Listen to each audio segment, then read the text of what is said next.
Have you ever opened up a company's financial report and your eyes glaze over? It's just a wall of numbers, right? Well, today we're going to crack that code. We're going to learn how to look right past those intimidating figures and find the real story hiding inside a company's books. And we're going to do it using a super powerful tool called ratio analysis.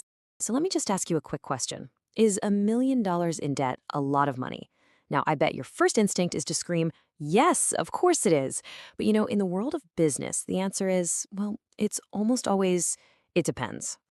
And this is exactly why context is everything. I mean, look at this. For a tiny little corner shop, $1 million in debt, that's probably game over, a total disaster. But for a global giant, a company like Apple or Amazon, $1 million it's just another Tuesday. It's practically a rounding error.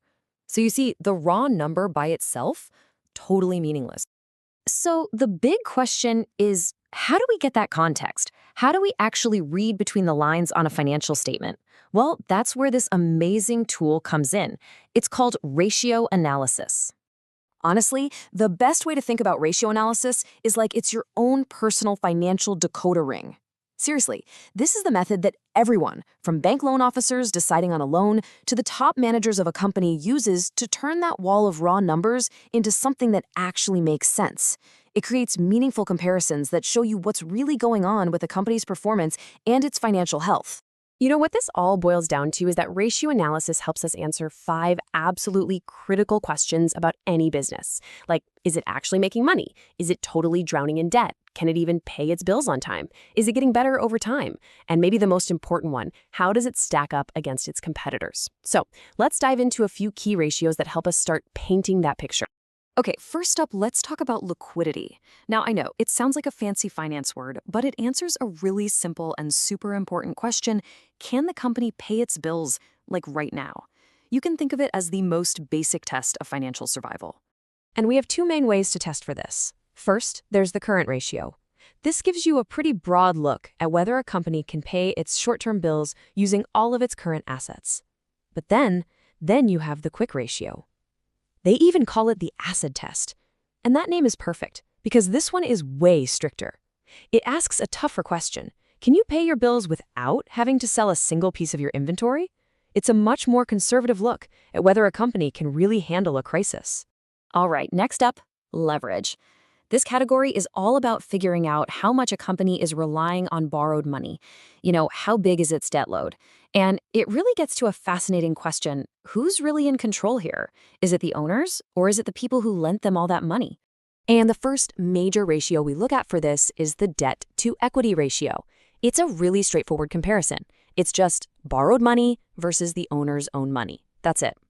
So the formula couldn't be simpler. You just take everything the company owes, that's its total liabilities, and you divide it by the owner's skin in the game, which is the total shareholder equity.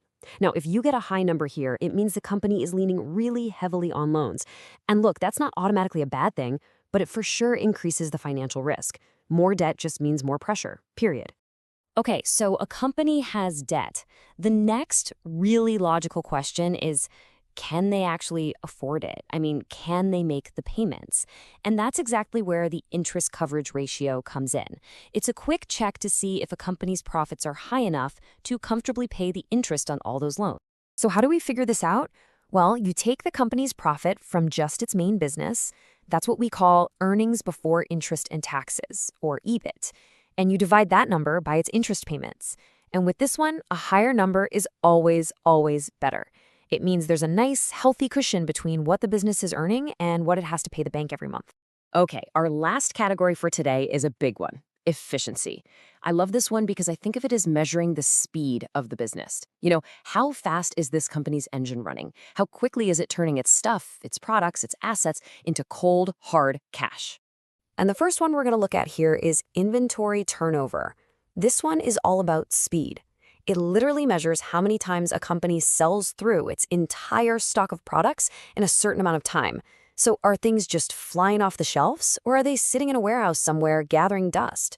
And the formula for this just compares the cost of goods sold, so what it costs to make the products, to the value of the stuff just sitting there, the average inventory. Basically, a high number is a great sign that things are moving fast, while a low number, well, that could be a bit of a red flag. Yeah, this really sums it up perfectly. A high ratio? That's awesome. It means you're selling stuff quickly and efficiently. But a low ratio? That's a warning. And the analogy here is just perfect. Think about fresh produce in a grocery store. You've got to sell it before it goes bad, right? It's the exact same principle. And finally, let's zoom all the way out to the asset turnover ratio. This one is a really big deal. It measures how well a company uses everything it owns. We're talking factories, equipment, even its cash to generate sales. A higher number here means you're looking at a lean, mean, revenue-generating machine. Okay, we have covered a lot of ground. But now for the fun part. Let's see how these ratios actually work together to tell a story. It's time for a quick knowledge check to put what we've learned to the test. All right, here's the scenario. Picture a grocery store. You look at its financials and you see it has a really high current ratio. Okay, that seems pretty good, right? But then you look closer and you see it has a very low quick ratio. So, what's the real story here? What's actually going on inside this business? So, what do you think? What's the story? Is it A, the store has almost no debt? B, it's sitting on a massive pile of cash? Or C, most of its value is tied up in unsold food? Or maybe D? Now, think back for a second. What was the big difference between the current ratio and that super strict quick ratio? What was the one thing the quick ratio leaves out? And the answer is C. That's right. A high current ratio combined with a low quick ratio is a classic red flag. It tells you that a huge chunk of the company's value is tied up in its inventory. So yeah, the store looks healthy on paper, but that's only because of all that food sitting on the shelves. If they can't sell that food and sell it fast, they could be in serious trouble. See that? We're reading between the lines now. And that really brings us to the most important point of all of this. Ratios don't just give you numbers. They give those numbers a story. They give you the context, the nuance, the real insight that you could never, ever get from just staring at a balance sheet. So, from now on, the next time you see a financial headline, or maybe even when you're looking at your own budget, I want you to ask yourself this one question. What story are these numbers really trying to tell me? Thanks for joining me.